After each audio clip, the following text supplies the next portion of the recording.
Sukses mungkin artinya kita harus menjadi orang yang sangat sabar tapi bisa agresif saat dibutuhkan.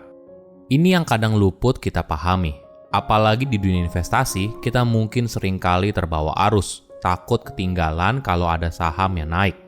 Istilahnya adalah FOMO, Fear of Missing Out. Tapi apakah cara ini berhasil? Mungkin beberapa kali berhasil, tapi sangat sulit untuk bertahan dalam jangka panjang.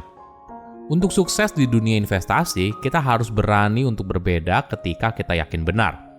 Kita harus berani keluar dari gerombolan domba jika kita tahu kalau di ujung sana justru kita dibawa ke jurang. Hal ini memang tidak mudah. Di satu sisi, kita harus berani berbeda, tapi di sisi lain, kita juga perlu mendengarkan orang lain. Karena pastinya sebagai manusia, kita tidak mungkin 100% benar. Maka dari itu, kamu butuh kebijaksanaan untuk menentukan kapan harus ikut, kapan harus berbalik melawan arus. Halo semuanya, nama saya Michael. Selamat datang di channel saya, Sikutu Buku. Kali ini saya akan bahas buku Poor Charlie's Almanack karya Charlie Munger. Buku ini membahas soal kecerdasan dan kebijaksanaan dari seorang Charlie Munger. Coba kamu sebutkan beberapa nama orang terkaya di dunia. Siapa yang kamu pikirkan? Mungkin nama seperti Jeff Bezos, Elon Musk, Taylor Swift, dan sebagainya muncul di benakmu. Tapi, apakah kamu pernah dengar nama Charles T. Munger? Mungkin saja tidak. Padahal, Charles sendiri merupakan mega miliarder dan wakil ketua dari Berkshire Hathaway semasa hidupnya, perusahaan yang membuat Warren Buffett sukses. Namun, menjadi anonim merupakan jalan yang diambil oleh Charles. Walaupun faktanya, dia memiliki banyak prestasi luar biasa dan sumbangan amal yang besar. Sepanjang hidupnya, Charles telah menjual atau mendonasikan lebih dari 75% saham dari Berkshire Hathaway. Charles berkata kalau dirinya memang sengaja untuk menjadi filantropis. Pemikirannya karena dia tidak akan abadi dan dia tidak membutuhkan uang itu ke tempat dia akan pergi selanjutnya. Buku ini merupakan kumpulan nasihat terbaik Charles selama 30 tahun, dalam bentuk 11 pidato yang diberikan saat kelulusan atau pembicaraan meja bundar. Ada banyak topik yang dibahas, mulai dari menjadi rasional, pengambilan keputusan, investasi, dan bagaimana menjalani hidup seutuhnya. Saya merangkumnya menjadi 3 hal penting dari buku ini. Pertama, jangan suka ikut arus. Ketika ditanya soal satu kata yang menggambarkan siapa dirinya, Charles atau biasa dikenal sebagai Charlie memilih kata rasional. Dia sadar kalau dirinya juga bisa mengalami bias, sama seperti halnya orang lain. Tapi dia berusaha melatih diri untuk menyadarinya ketika bias itu muncul dan berusaha untuk mengurangi dampak negatifnya. Perlu dipahami, jika kamu ingin membuat keputusan yang lebih baik, maka kamu perlu cari kebenaran. Apa sih yang sebenarnya terjadi, bukan apa yang kamu inginkan untuk terjadi. Hal ini justru semakin sulit apabila posisimu semakin tinggi. Banyak hal yang sudah difilter atau dipercantik sebelum informasi tersebut sampai ke telingamu. Jadi, perlu kejelian untuk mencari tahu apa kebenarannya. Hal ini memang tidak mudah. Kebenaran seringkali justru menyakitkan, mungkin saja bertentangan dengan kepercayaan atau keinginanmu sebelumnya. Tapi lebih baik tahu kebenarannya daripada terus berada dalam khayalan semata. Nah, bagaimana cara melatihnya? Pertama, sadari kalau kita semua rentan pada khayalan. Kadang bias dan pikiran kita sendiri bisa membentuk persepsi yang tidak sama dengan realita. Kedua, bersedia mendengarkan orang lain. Hal ini memang tidak mudah, tapi kita mungkin bisa belajar untuk buka mata dan buka hati ketika orang lain bicara. Kita perlu mempertimbangkan sudut pandang mereka. Ketiga, setelah mempertimbangkan masukan dari orang lain, maka kamu perlu siap untuk mengubah pikiran apabila perlu. Jadilah orang yang lapang dada jika harus membatalkan idemu yang kamu anggap brilian. Charlie beranggapan, tahun di mana dia tidak membatalkan idenya yang brilian, maka itu tahun yang terbuang sia-sia.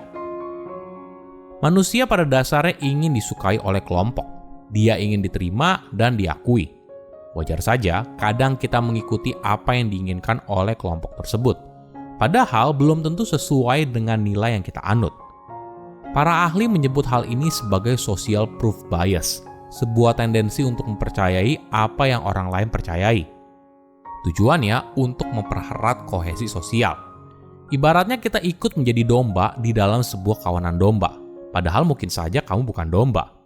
Jika berada dalam situasi tersebut, cobalah luangkan waktu untuk mundur sejenak dan evaluasi lagi. Benar nggak sih ide yang disampaikan? Apakah ide ini sesuai nggak dengan nilai yang saya anut? Mungkin dengan berlatih skeptis, kita jadi terhindar dalam sebuah keputusan yang berbahaya. Hal ini sering ditemui dalam dunia keuangan.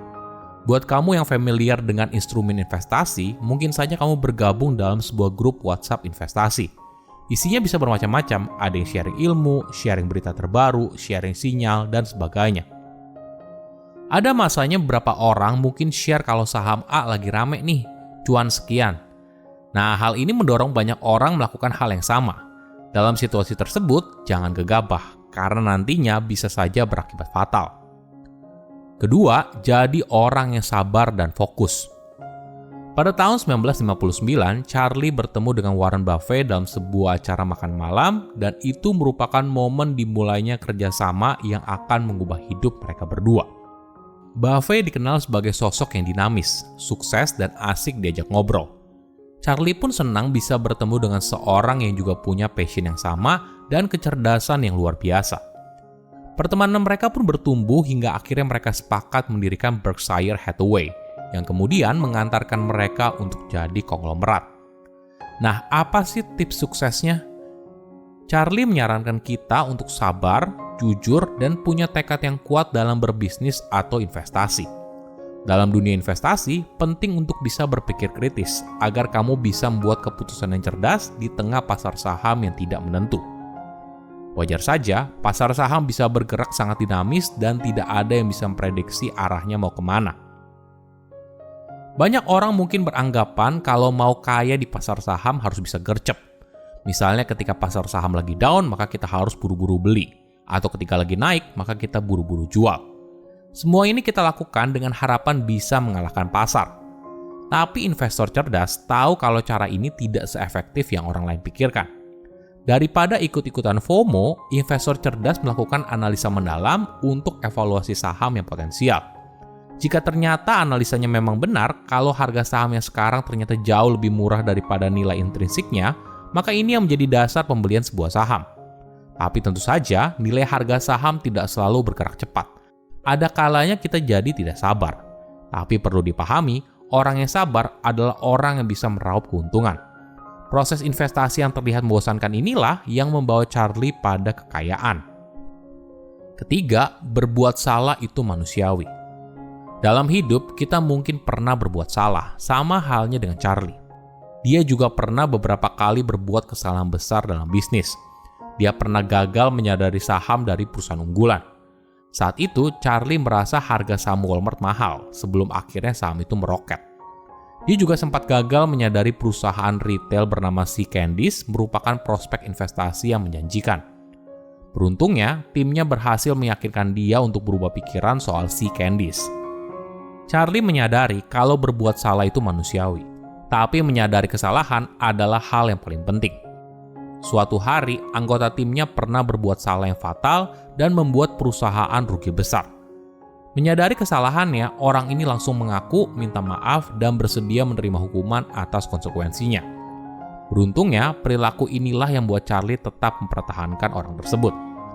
Tips lain yang menarik adalah kita harus berani untuk mengubah mindset kita tentang suatu hal. Hal ini memang tidak mudah. Apabila kita sudah percaya satu hal benar, mudah sekali untuk menafikan hal lain. Namun perlu kita sadari, tidak selamanya kita akan benar.